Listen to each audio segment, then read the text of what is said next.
एक देश एक चुनाव पर संयुक्त संसदीय समिति की पहली बैठक आज 2 विधेयकों पर विचार करेगी। जेपीसी एक देश एक चुनाव से संबंधित 2 विधेयकों पर विचार विमर्श करने के लिए गठित संयुक्त संसदीय समिति जेपीसी की पहली बैठक बुधवार को होगी।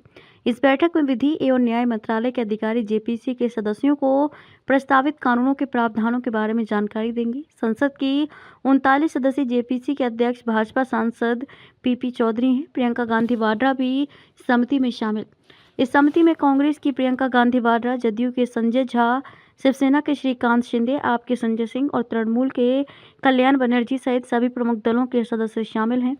लोकसभा चुनावों के साथ साथ सभी विधानसभाओं के चुनाव कराने के लिए एक देश एक चुनाव से संबंधित संविधान 129वां संशोधन विधेयक और इससे जुड़े एक अन्य विधेयक को केंद्र सरकार ने संसद के शीतकालीन सत्र में पेश किया था।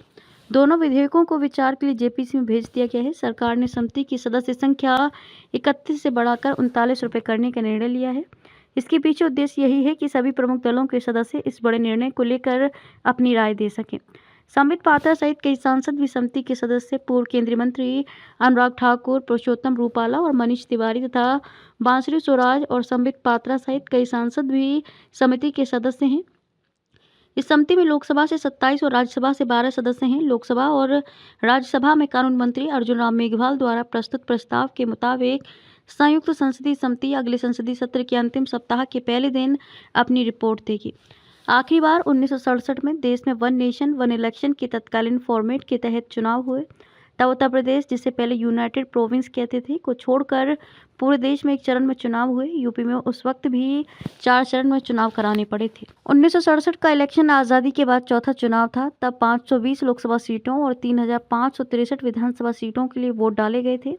इस वक्त तक सत्ता में केवल कांग्रेस की सरकार थी, लेकिन जवाहरलाल नेहरू की मृत्यु के बाद न सिर्फ इंदिरा गांधी को सहयोगियों के विरोध से जूझना पड़ रहा था, बल्कि कांग्रेस के खिलाफ देश में भी विरोधी लहर चलने लगी थी।